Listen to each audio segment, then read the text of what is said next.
Assalamualaikum dan salam Malaysia Madani. Bersama saya Lydia Yusrina Abdul Ilyas dan Berita Pagi Sarawak edisi Sabtu 25 Februari.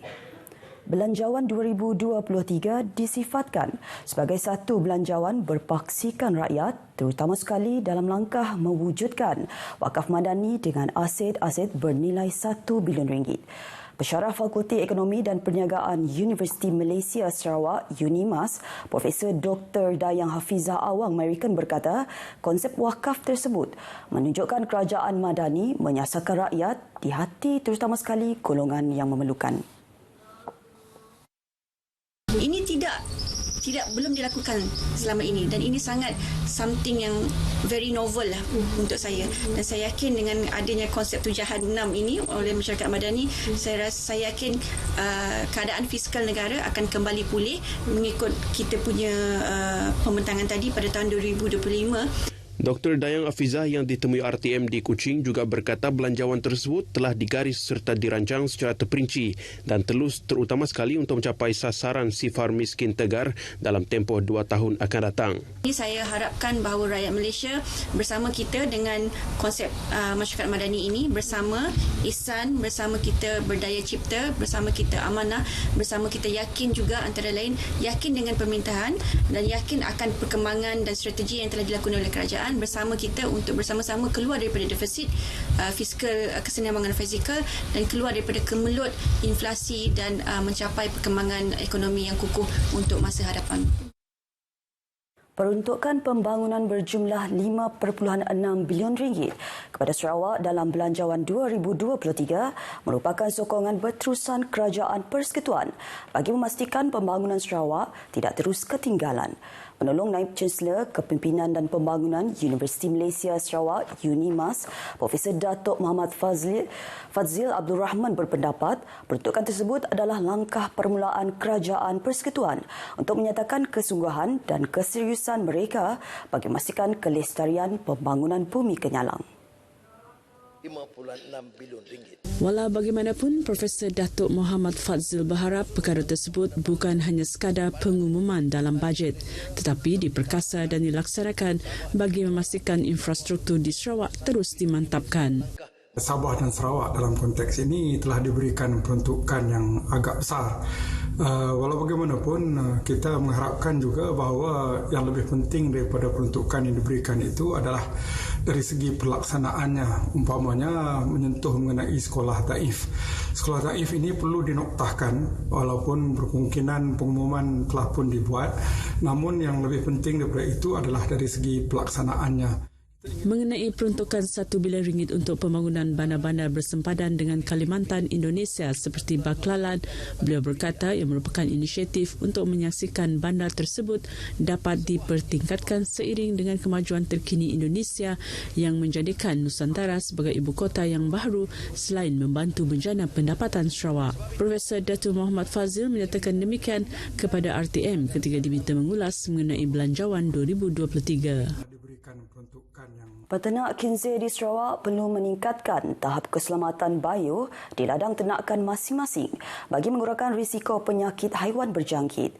Menteri Industri Makanan, Komoditi dan Pembangunan Wilayah, Datuk Seri Dr. Stephen Rooney Utom berkata ini mengambil kira kesan demam babi Afrika ASF yang menjangkiti kesemua ladang ternakan di Sarawak kecuali di Pasir Putih Simunjan. So government looking at to have a better biosecurity, high-tech pig farming to prevent this or to mitigate the future problem. And we have one in, of course, Tanah Putih. They are not affected, and we still can export to Singapore. And there are a few others trying to look into big ways in terms of pig farming and using with high-tech, I hope. Datuk Seri Dr. Stephen Rooney berkata sebelum ini kerajaan negeri telah memberikan pampasan berjumlah RM7 juta kepada penternak berdaftar yang terjejas yang turut melibatkan lebih 30,000 ekor kinzir terpaksa dimusnahkan. Beliau berkata demikian selepas merasmikan Hari Integriti dan Majlis Ikrar Bebas Rasuah Jabatan Perkhidmatan Veteriner Sarawak tahun 2023 di Kuching. Majlis tersebut dihadiri lebih 190 orang termasuk pegawai dari kementerian dan jabatan. Turut berlangsung ialah lafaz ikrar bebas rasuah dan Majlis menandatangani ikrar bebas rasuah Suruhanjaya Pencegahan Rasuah Malaysia SPRM. Sementara itu, Pengarah Jabatan Perkhidmatan Veterina Sarawak, Dr. Adrian Susinambut dalam ucapannya berkata, industri ternakan di Sarawak kini mempunyai nilai pengeluaran mencecah RM2 bilion tahun lepas. Manakala nilai ekspor juga direkodkan peningkatan sebanyak RM300 juta dan hasil kutipan cukai telah mencecah RM3 juta setahun dan berharap dengan integriti yang kukuh, jumlah itu dijangka terus meningkat yang turut menyumbang kepada pendapatan negeri Sarawak. Perkhidmatan Pusat Sehenti Intervensi Awal OSEIC penting diperluaskan ke bahagian lain di negeri ini termasuk ke kawasan luar bandar. Menteri Pembangunan Wanita, Kanak-kanak dan Kesejahteraan Komuniti KPWK Datuk Seri Fatimah Abdullah memberitahu langkah tersebut penting dalam mewujudkan lebih banyak peluang untuk kanak-kanak berkeperluan khas mendapat akses kepada diagnosis awal, program intervensi yang berkesan dan sesi terapi di seluruh Sarawak.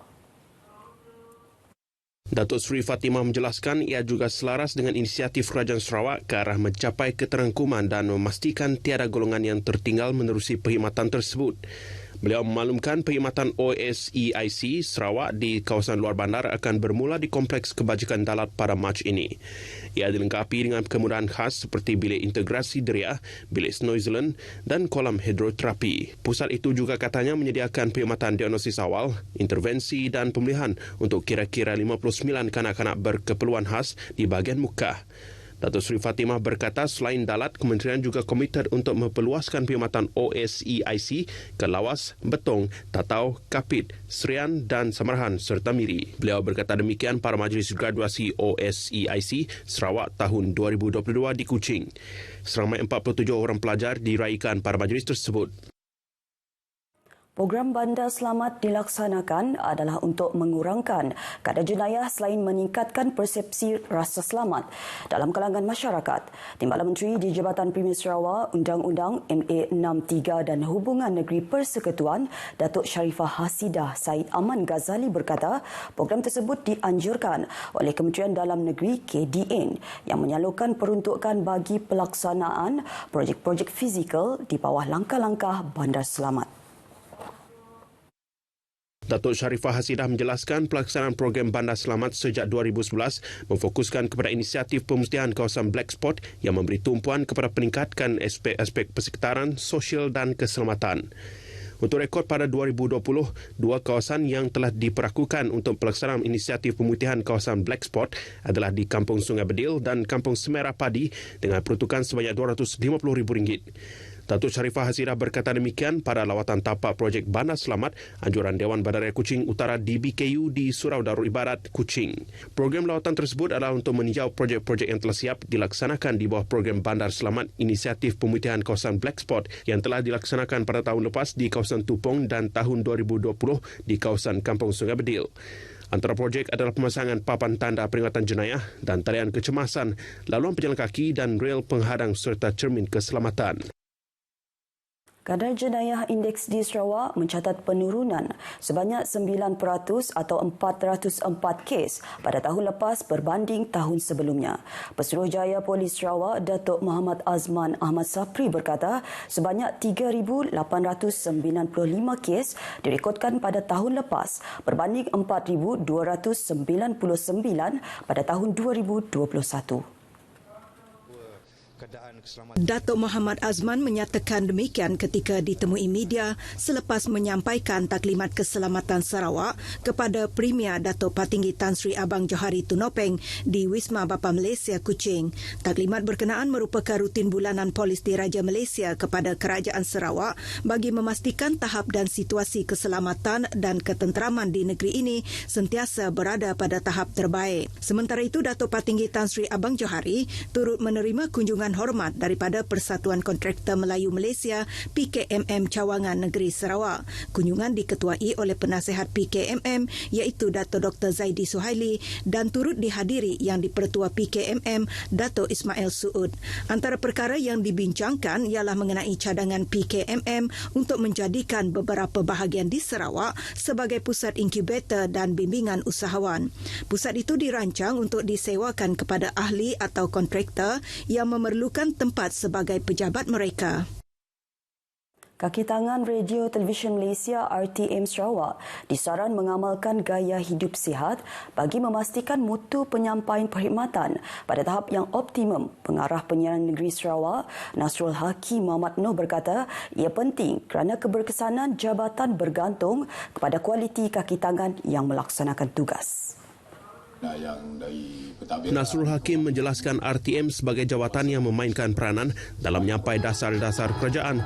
Tahap kesihatan kaki tangan tidak dapat dipandang enteng walaupun sibuk dalam melaksanakan tugasan harian. Beliau berkata demikian pada perhimpunan Dwi Bulanan RTM Sarawak di Auditorium P. Ramlee, Kuching. Dalam pada itu, beliau mahu Kelab Sukan dan Rekreasi RTM Kuching untuk menganjurkan lebih banyak program berbentuk kesihatan bagi menggalak warganya terlibat sama dalam penjagaan kesihatan.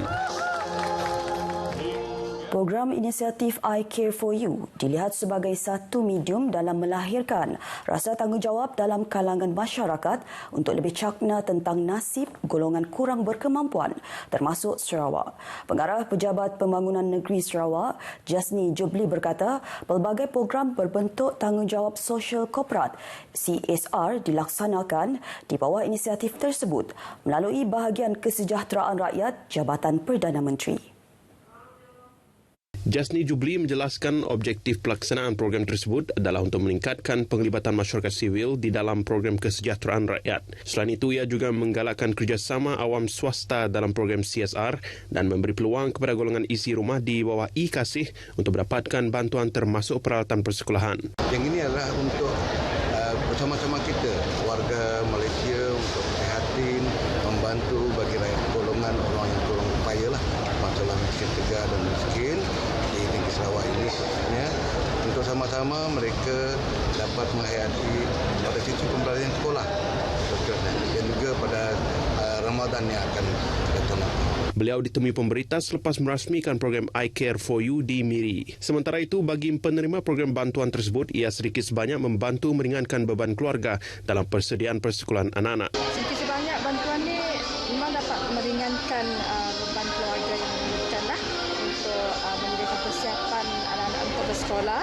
Kami dengan Hamid sangat gembira sebab dapat menerima bantuan, sekurang-kurangnya dapat mengurangkan beban kami orang. Seramai 50 orang penerima program I Care For You yang turut menerima wang tunai dan peralatan persekolahan bernilai RM200.